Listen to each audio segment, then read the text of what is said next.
Bonjour à tous, aujourd'hui je suis avec Olivier Morin pour le domaine du même nom. Bonjour. Bonjour. Donc nous sommes à Chitry, C'est ça. Chitry-le-Fort, son église qu'on ne voit pas à la caméra mais qui est juste derrière nous.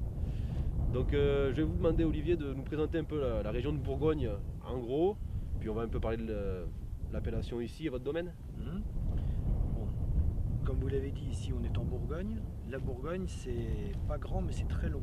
Donc ça commence en gros ici, au nord de Lyon, et ça descend quasiment jusqu'à Lyon, hein, puisque ça descend jusqu'à Mâcon, et on peut même considérer que le Beaujolais fait partie de la Grande Bourgogne. Donc, vous voyez, c'est une ligne droite nord-sud, composée de 5 régions.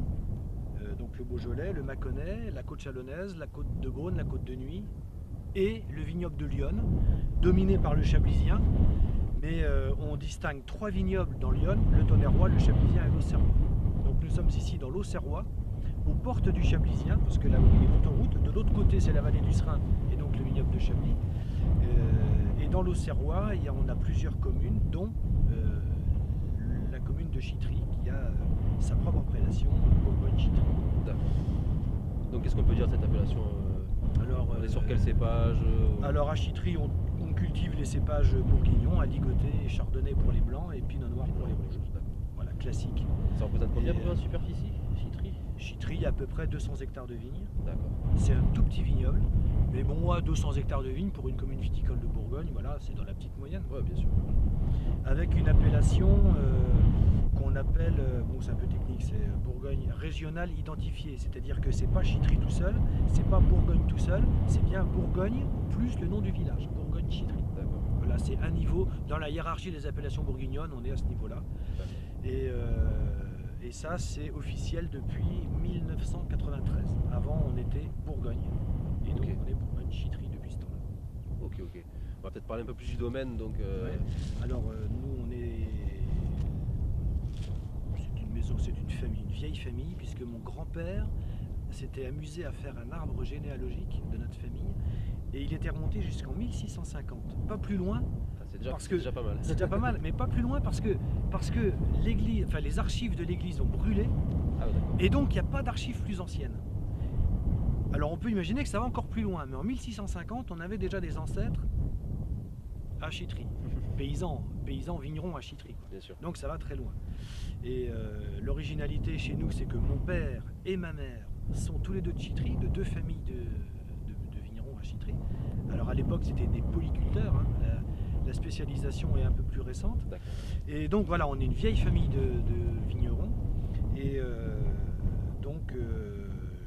j'espère que ça ne s'arrêtera pas tout de suite. Ça va continuer. On ne sait pas, l'avenir nous le dira. Et donc voilà, donc nous on est maintenant spécialisés en vigne. Et voilà, moi je gère avec ma femme Nelly une exploitation de 12 hectares qui est ici dans la petite moyenne. C'est ni petit ni gros, c'est plutôt moyen-moins.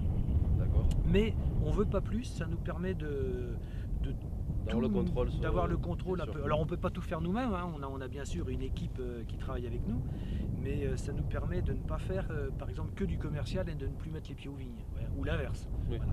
Moi j'aime bien mon métier, j'aime bien tout faire, j'aime bien aller dans les vignes, même si j'y vais pas autant que je voudrais parce qu'on est souvent pris par autre chose, mais j'aime bien aussi faire mon vin, et j'aime bien aussi vendre mon vin et discuter avec les clients, j'aime bien l'ensemble du métier, quoi.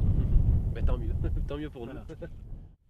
Alors, est-ce que vous pouvez nous parler un peu de votre travail dans les vignes, votre façon de faire, votre philosophie un peu de... Moi j'aime bien parler d'agriculture raisonnable. D'accord. Pourquoi raisonnable? Parce que je suis à la recherche de la troisième voie. Voilà, entre tout ce qui existe, biodynamique, raisonné, intégré, machin. Moi j'aime bien parler de raisonnable parce qu'on est dans une région où le climat n'est pas toujours facile, où on ne peut pas toujours faire ce qu'on veut et on dépend beaucoup de la météo, quoi. Bien sûr.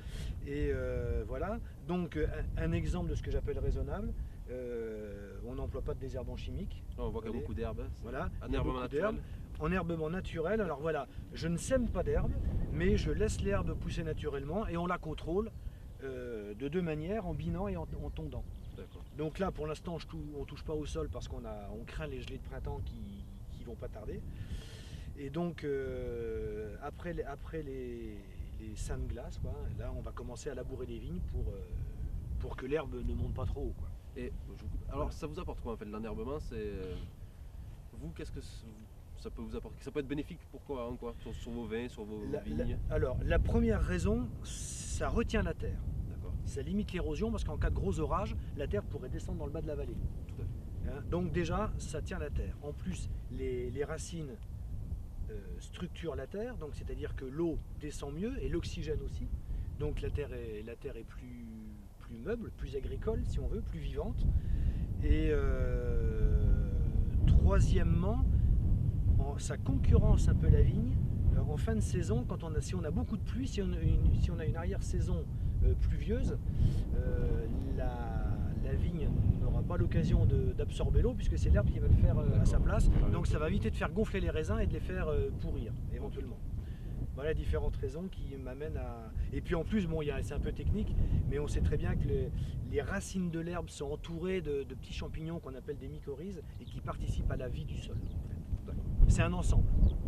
Ça rajoute, je suppose, beaucoup de travail dans les vignes. C'est du travail, ouais. C'est du travail, mais bon, quand on aime ça fait partie du métier. Comme j'aime mon métier, c'est pas un problème. Voilà. Alors ici, on est dans une vigne. Moi, j'aime bien garder les vieilles vignes.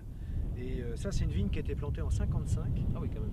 Et c'est cette vigne-là qui appartenait avant à des vieux vignerons de Chitry, dont la femme vit toujours, elle a bientôt 100 ans, elle s'appelle Olympe. Et donc, c'est donc l'ancienne propriétaire de cette vigne-là qui a donné son nom à notre cuvée Olympe. D'accord. Voilà, l'explication. Ok. Et là, au niveau des sols, alors, pour terminer? Bah ici, on est sur des sols argilo-calcaires de l'étage chiméridien, caractérisés par la présence de petites huîtres, là, par exemple ça. Si on voit ça là, ça c'est pas un caillou. Ça, si on regarde bien, il y a des toutes petites huîtres collées là-dedans. Okay. On en voit d'autres ici là. Là, si on regarde bien, là, on voit des toutes petites huîtres là. Ah oui, alors c'est tout petit, c'est pas des huîtres comme on a maintenant, c'est des petites huîtres grosses comme un ongle. Là. Et donc voilà, c'est caractéristique des sols de la région. On trouve ça partout. Et ça va avoir quelle influence un peu sur les vins, ces sols-là? Ben, on peut imaginer que la salinité, le côté iodé de nos vins, enfin le caractère en gros maritime de nos vins, est dû à ça, puisque les racines poussent dans les huîtres. Donc on peut imaginer qu'il y a un lien. Voilà. Tout à fait. Ok, ben merci pour toutes ces explications. On va peut-être aller déguster les vins à la cave maintenant. On peut. Allez, on y va, c'est parti.